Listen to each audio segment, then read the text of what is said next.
Hello and welcome to today's Vatican Update.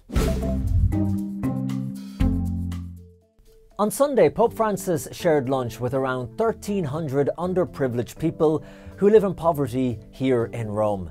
Throughout his pontificate, Pope Francis has always stressed the importance of reaching out to those in need.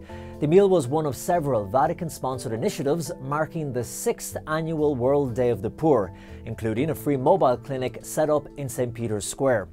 The free lunch, normally an annual event, was postponed for 2 years due to the pandemic, and it was held in the Paul VI Hall with many children and families in attendance.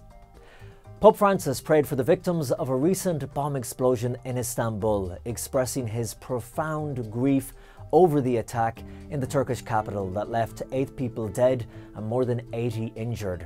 In a telegram, the Pope expressed his condolences to the families and friends of the victims and assured his spiritual closeness to them at this time.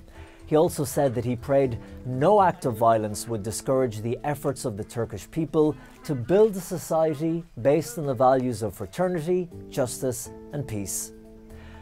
A recent report published by the Observatory on Intolerance and Discrimination against Christians detailed 500 cases of discrimination against Christians in 2021 alone, including 4 murders. The report highlights the law's failure to protect Christians from discrimination, showing how the definition of a hate crime can be used against religion rather than as a tool to defend it.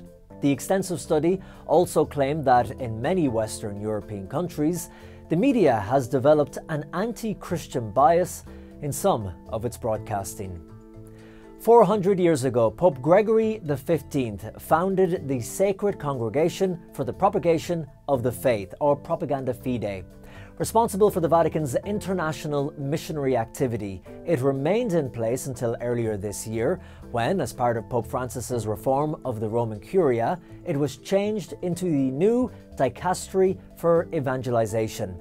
Well, to mark its 400-year anniversary, a 3-day conference is being held in the Pontifical Urban University here in Rome, starting on Wednesday, the 16th of November.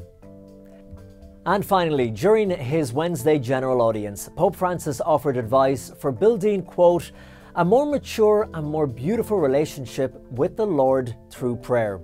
He encouraged the faithful to approach prayer without just seeking emotional gratification or as a mere exchange, he said.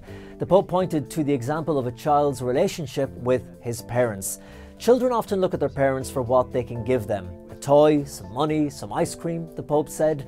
But it is only when the child grows up that they realize the greatest gift is their parents themselves.